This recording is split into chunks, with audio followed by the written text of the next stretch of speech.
Teman-teman, baca firman Tuhan wajib setiap hari.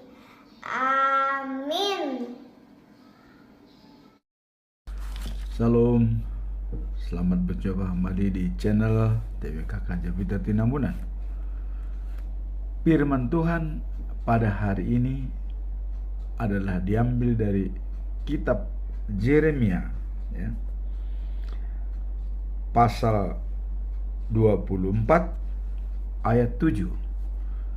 Hari ini adalah hari yang ke-235 tahun 2024. Adapun perikop daripada pasal 24 adalah 2 keranjang buah ara.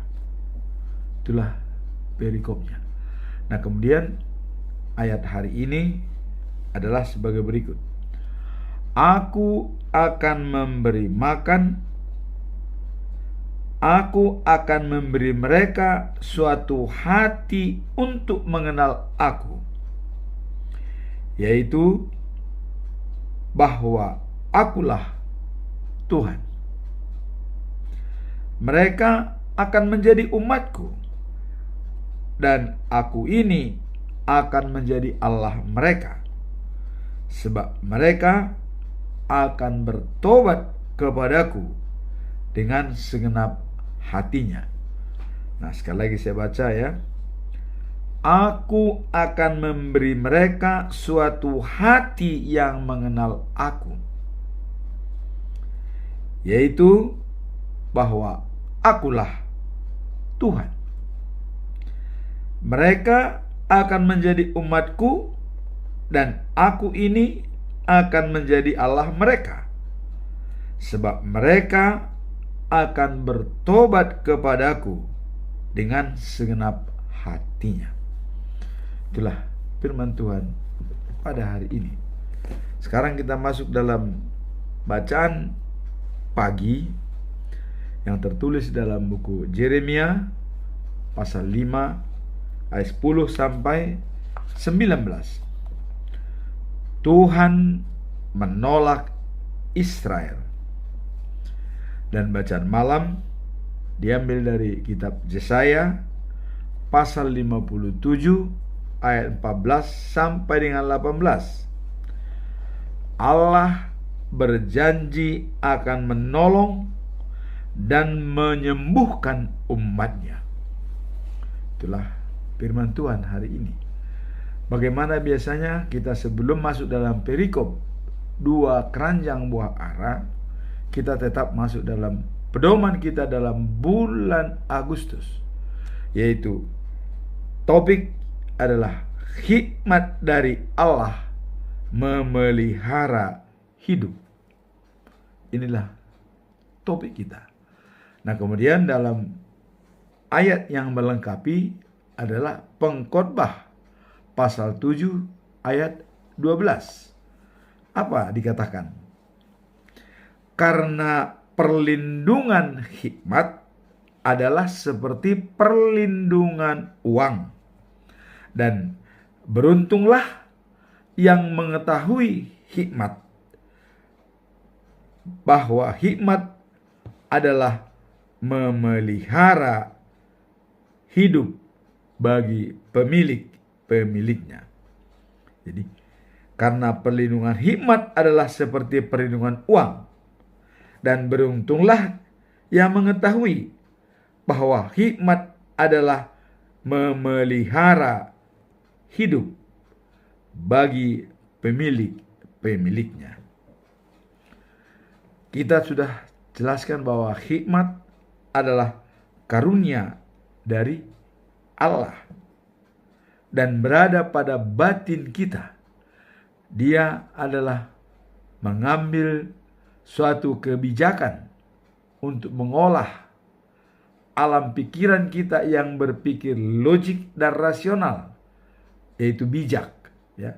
Jadi hikmat adalah mengkombinasikan antara pikiran kita untuk berbuat yang baik. Jadi hikmat dari Allah itu selalu dia berbuat benar dan baik berpikiran menuju kepada kebaikan.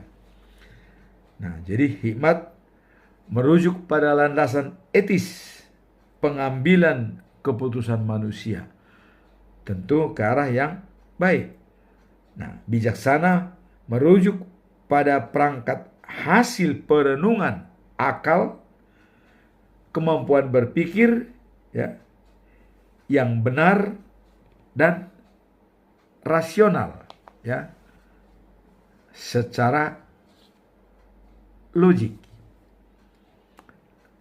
Jadi akal ya dan budi dan logika itulah mediasinya hikmat, sehingga bisa mengambil keputusan.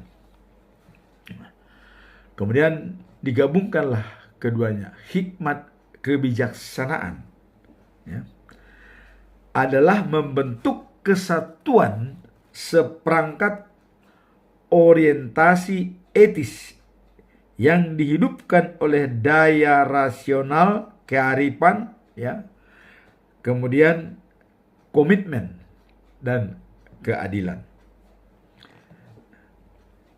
Itulah yang dikatakan berhikmat. Nah, sekarang kita masuk dalam perikop, yaitu 2 keranjang buah ara. Ini adalah suatu waktu bahwa Joyakim ya, putra dari juga Joyakin, Raja Yehuda ya, itu bersama para pejabat pemerintah Yehuda ya, para pengrajin dan para pekerja ahli ya, itu diangkut Nebukadnezar ya, Raja Babel, dan dibawa sebagai tawanan dari Yerusalem ke Babel.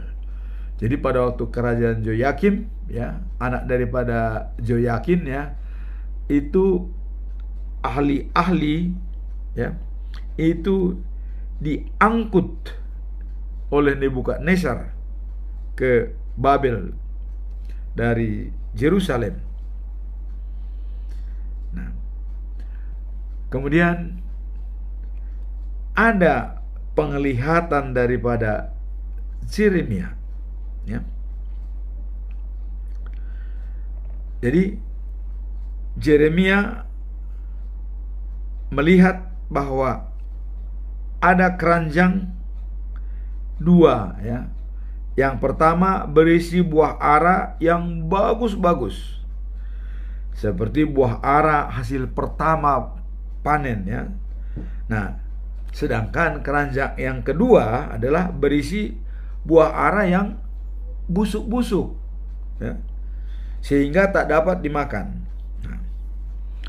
Nah, kemudian Tuhan berkata kepada Yeremia ya, apa yang kau lihat, Yeremia? Ya, Yeremia menjawab, aku melihat buah ara yang bagus-bagus dan sangat bagus, katanya, dan yang busuk-busuk, sangat busuk, sehingga tidak bisa dimakan. Nah, maka apakah jawaban Tuhan? Ya. Ya. Tuhan berkata, orang, kata Tuhan, yang telah kubiarkan diangkut ke Babel itu ya, kuanggaplah itu seperti buah ara yang bagus-bagus. Nah, karena itu dianggap yang bagus-bagus, karena itu Tuhan Allah Israel akan memperlakukan mereka ya dengan baik. Jadi orang-orang yang diangkut dari Yerusalem oleh Nebukadnezar ke Babylon, baik ahli, petani, segala macam, dan cerdik, pandai, itu kata Allah akan dijaga dengan baik. Aku akan menjaga mereka dan membawa mereka kembali ke negeri ini, katanya, ke Yerusalem. Aku akan membangun, bukan meruntuhkan mereka. Aku akan menanam, bukan mencabut mereka. Aku akan memberikan kepada mereka hasrat untuk mengerti bahwa akulah Tuhan. Maka mereka akan menjadi umatku dan aku menjadi Allah mereka. Nah, jadi ini sudah ditentukan oleh Allah. Yang mau diangkut ke Babel oleh Nebukadnezar itu bukan dianggap Tuhan sebagai pengkhianat, tapi itu dianggap adalah untuk baik. Ya. Nanti itu akan dibangun kembali oleh Tuhan dan mau dikembalikan ke negerinya. Itulah buah ara yang bagus-bagus tersebut digambarkan kepada orang-orang yang cerdik pandai yang diangkut ke Babilonia, dijaga oleh Tuhan. Nah, kemudian mana buah ara yang busuk? Apa artinya buah ara yang busuk?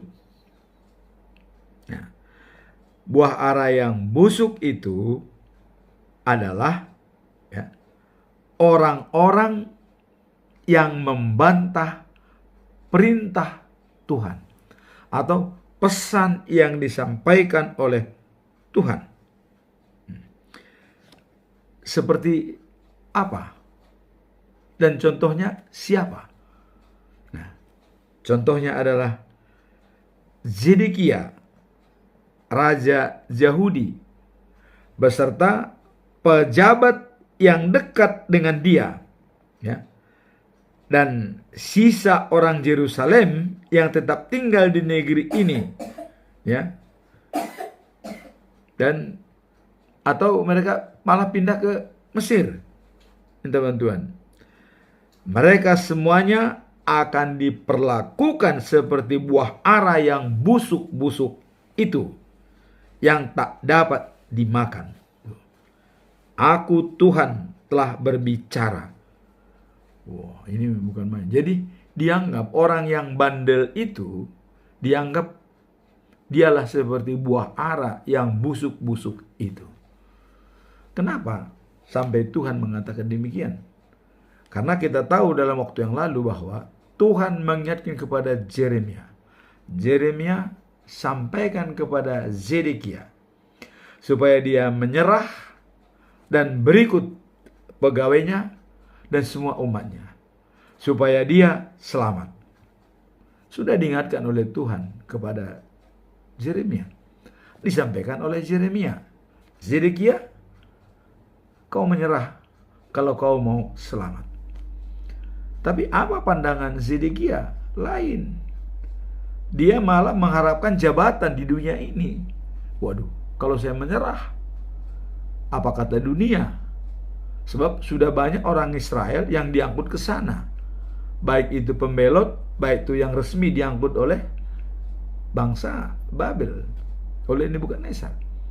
Kalau saya nanti dibawa ke sana seorang raja, wah, mereka bisa meledek saya, katanya.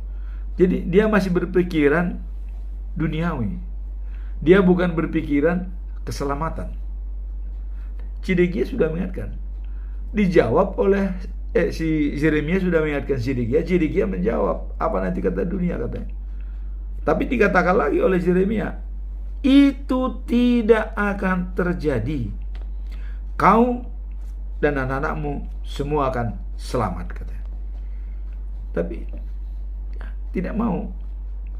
Perintah itu tidak dijalankan. Malah disampaikan kepada Yeremia, tolong nanti kalau bertemu dengan pegawai-pegawai saya, jangan sampaikan apa yang kita bicarakan di sini. Cukup kamu aja.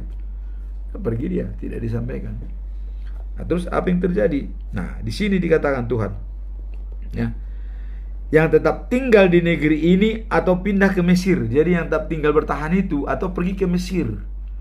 minta bantuan kepada orang yang menyembah berhala, kira-kira begitu. Nah, yang tetap tinggal di situ, Tuhan mengatakan, ya, Aku akan mencelakakan mereka sedemikian rupa, sehingga segala bangsa di seluruh dunia menjadi ketakutan.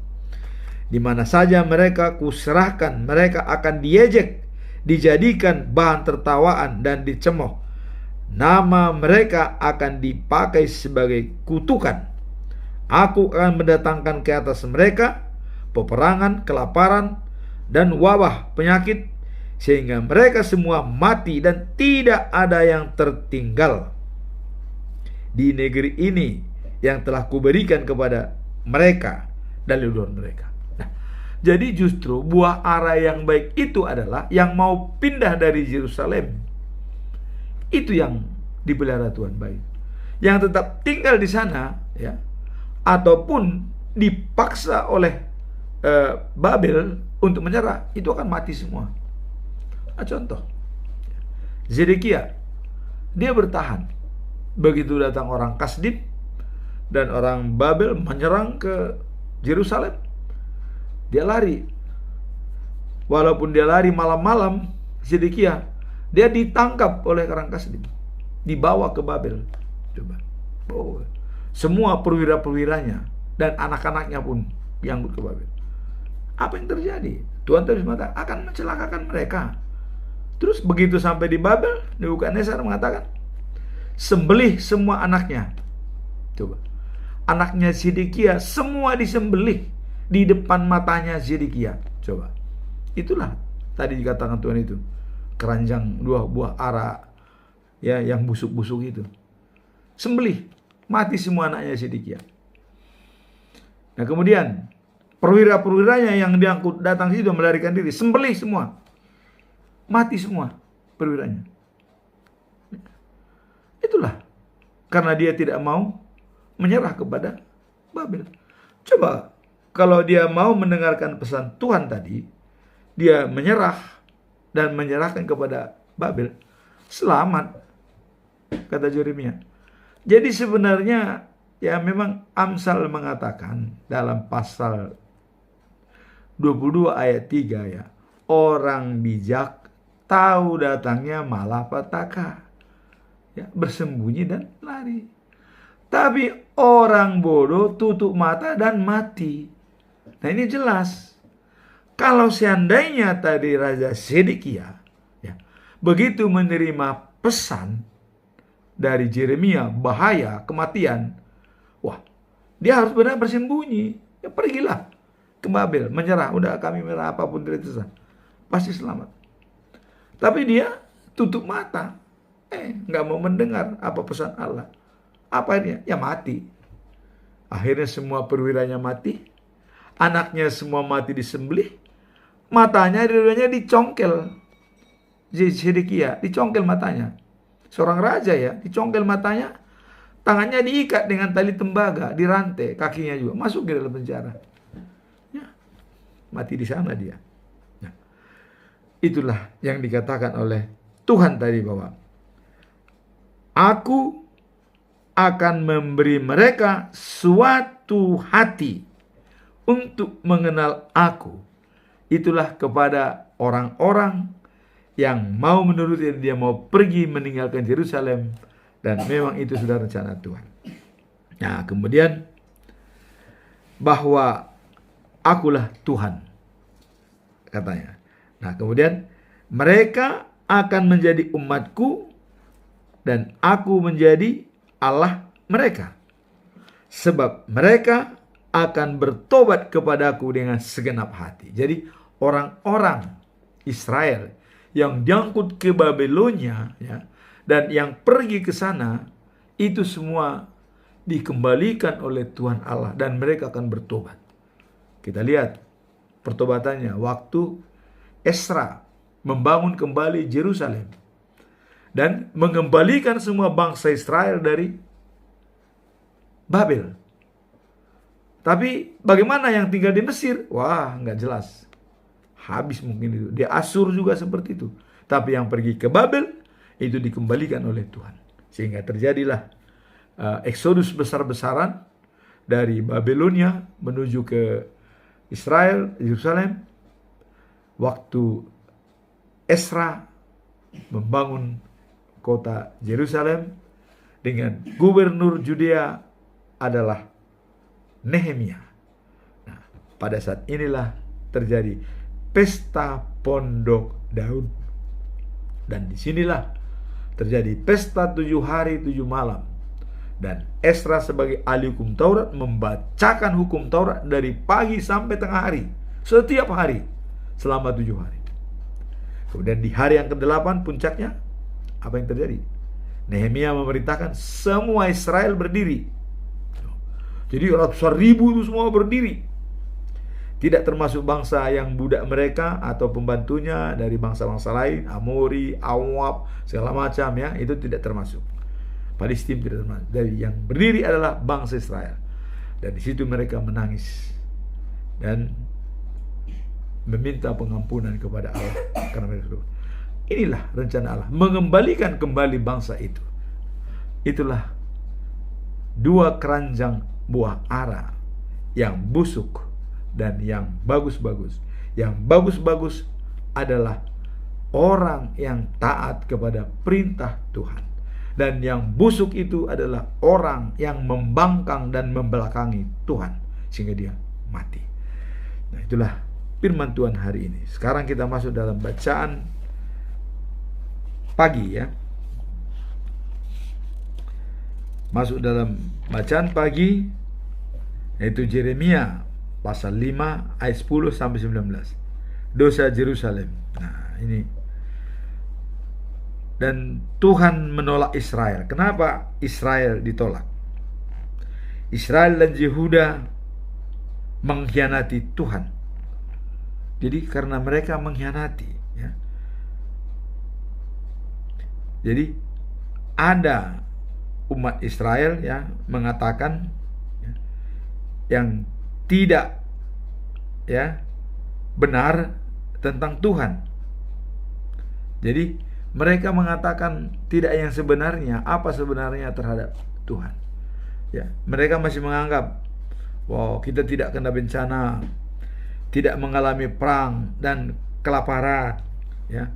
Kemudian menganggap nabi-nabi angin saja ya, karena pesan Tuhan tidak ada padanya. Jadi mereka malah kalau Yeremia misalnya mengatakan begini-begini, mereka tidak percaya ya.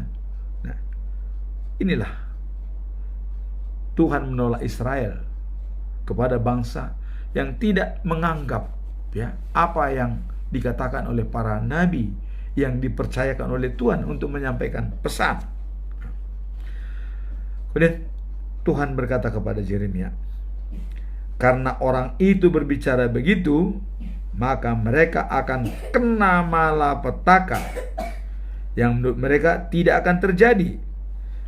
Tuhan akan mendatangkan malapetaka seperti kata-kata menjadi api, seperti kota-kota itu menjadi api ya dalam mulutnya. Jadi seperti kata-kata mereka yang mengatakan yang tadi tidak ada nabi-nabi yang bisa dipercaya, kemudian mengatakan tidak kena bencana ya. Jadi tidak benar tentang Tuhan. Kalau Tuhan mengatakan kan nanti awas kamu kalau mengkhianat kamu akan kena bencana. Nah, mereka mengatakan itu tidak benar. Tidak mungkin kena bencana, kira-kira begitu. Nah, datang Tuhan dikatakan kepada Yeremia ya. Katakan kepada mereka katanya, seperti kata-kata mereka menjadi api dalam mulutnya. Nah, bangsa seperti kayu bakar, api akan membakar mereka sampai habis. Tuh. Kemudian mendatangkan bangsa Israel untuk mengepung Israel, mendatangkan bangsa lain untuk mengepung bangsa Israel. Jadi itu akan dijadikan oleh Tuhan. Nah, bangsa itu sudah ada sejak dulu dan tidak kenal apa bahasanya. Dan mereka kuat sekali. Mereka membunuh tanpa belas kasihan. Itulah seperti Asyur dan Mesir ya. Itu bisa didatangkan.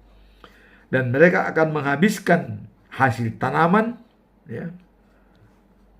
Nah, kemudian mereka juga bisa membunuh anak-anaknya. Ya. Ternak sapi dan domba-domba akan disembelih. Nah, kemudian kebun-kebun anggur dan pohon-pohon ara akan mereka musnahkan. Kota-kota yang berkembang akan dihancurkan, termasuk kota-kota yang berbenteng, ya, itu akan dihancurkan. Jadi tidak ada ampun. Tuhan berkata, ya. Namun demikian katanya, umatku tidak akan dimusnahkan, ya, seperti buah ara yang 2 keranjang, ya, perkataan Nabi Yeremia. Nah, sekarang pertanyaan kita adalah, mengapa Tuhan melakukan itu? Tadi Tuhan berkata, namun demikian umatku yang tidak ada, yang tidak akan dimusnahkan, ya, seperti buah ara 2 keranjangnya yang baik itu yang dipesankan kepada Yeremia. Nah, mengapa Tuhan melakukan itu? Ketika Yeremia, sebagaimana mereka meninggalkan negeri mereka sendiri untuk mengabdi kepada dewa-dewa bangsa lain, begitu pula mereka akan menjadi hamba orang-orang asing di negeri lain. Nah, kemudian apabila kamu masih bertanya-tanya untuk apa Tuhan Allah kita melakukan segala hal itu, maka jawablah, kata Tuhan kepada Yeremia, mereka seperti kamu meninggalkan aku dan memperhambakan orang-orang di negeri. Jadi bahwa mereka seperti kamu, katanya, meninggalkan aku dan memperhambakan, ya, dari orang-orang di negerimu. Demikianlah kamu akan memperhambakan diri kepada orang asing di suatu negeri yang bukan negerimu. Nah, jadi apa yang dilakukan yang tidak baik itu akan diterima juga di negeri orang lain. Nah, inilah yang dikatakan tadi adalah dosa Yerusalem, dan Tuhan menolak bangsa Israel karena mereka sangat membelakangi Tuhan, dan seolah mereka menganggap apa-apa yang disampaikan oleh Nabi Yeremia, mereka menganggap itu benar, tidak benar. Nah, jadi mereka tidak percaya kepada Nabi, padahal Yeremia adalah merupakan utusan daripada Allah. Nah, inilah bandelnya Israel itu pada waktu itu, ya. Nah, maka dikatakan bahwa sebagaimana mereka meninggalkan, ya, akan di negeri mereka sendiri untuk mengabdi kepada dewa-dewa bangsa lain. Jadi mereka meninggalkan negeri sendiri untuk mengabdi kepada dewa-dewa bangsa lain. Nah, begitu pula mereka akan menjadi hamba orang-orang asing di negeri lain. Dia menjadi hamba di negeri orang lain. Nah, demikian dan apabila kamu bertanya-tanya, ya, apabila mereka bertanya-tanya, untuk apa Tuhan Allah kita melakukan segala macam itu kepada kita, maka jawablah, kata Tuhan, mereka seperti kamu meninggalkan aku dan memperhambakan diri kepada orang asing di negerinya. Dan demikianlah kamu akan memperhambakan diri kepada orang asing di suatu negeri yang bukan negerimu. Nah, jadi itu jelas karena dia meninggalkan Tuhan, mereka bisa menjadi diperhambakan di negeri orang. Karena dia tidak percaya, dikatakan oleh Yeremia kepada mereka untuk tetap setia dan percaya kepada Tuhan. Nah, kemudian bacaan malam kita lihat Yesaya 57 ayat 14 sampai dengan 18. Allah berjanji akan menolong dan menyembuhkan umatnya. Nah, di sini ada harapan dari Allah untuk menolong dan menyembuhkan umatnya. Nah, aku akan tinggal di tempat-tempat maha tinggi dan suci, tapi juga di antara orang-orang yang rendah hati dan yang menyesali dosa-dosanya untuk setia dan ikut kepada Tuhan, dan mereka adalah punya harapan. Jadi orang yang mengenali dosa-dosanya, kata Tuhan, akan punya harapan dan tidak selamanya marah, supaya mereka tidak patah semangat. Jadi karena mereka sudah bertobat dan mengampuni dosa-dosanya, Tuhan tidak selamanya marah, supaya mereka katanya tidak patah semangat. Nah, mereka bersalah, mereka akan kubimbing dan menolong mereka. Aku akan memberi ketentraman kepada semua orang, baik yang dekat maupun yang jauh. Aku akan menyembuhkan umatku. Ini harapan baru bagi umat Israel, karena Tuhan adalah pemurah. Dikatakan tadi, walaupun Tuhan yang maha tinggi berada di tempat yang maha tinggi dan suci, tapi Tuhan mengatakan juga Tuhan bisa berada di antara orang-orang yang rendah hati, dan yang menyesali dosa-dosanya. Itulah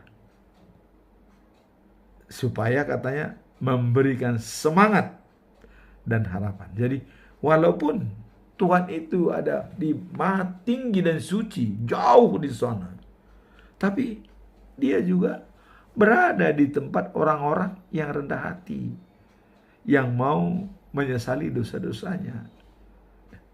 Tuhan akan memberikan semangat dan harapan. Itulah makanya Allah berjanji akan menolong dan menyembuhkan umatnya. Jadi terakhir dikatakan bahwa aku akan memberi ketentraman kepada semua orang, baik yang dekat maupun yang jauh. Aku akan menyembuhkan mereka. Jadi yang rendah hati tadi dan yang mau menyesali dosanya, baik yang jauh maupun yang dekat, Tuhan akan membimbing dan juga adalah memberikan semangat kepada mereka. Demikianlah firman Tuhan pada hari ini. Jadi pertama tadi, buah ara, 2 keranjang, yang busuk dan yang baik-baik. Yang busuk adalah bangsa Israel yang bandel, yang tidak menuruti perintah Tuhan. Tapi yang baik, keranjang yang baik adalah orang-orang Yehuda atau Israel yang mau menuruti Allah, dan mereka mau tunduk dibawa ke Babel, walaupun itu dalam peperangan, dan justru mereka lah yang akan dipelihara oleh Tuhan Allah. Demikianlah firman Tuhan pada hari ini. Semoga firman ini menjadi pedoman bagi kita dalam menjalankan hidup kita masing-masing. Setia kepada Allah, tidak akan kelaparan, dan taat kepada Tuhan dan percaya kepada Tuhan, tidak akan kehausan. Demikianlah firman Tuhan hari ini. Tuhan memberkati kita.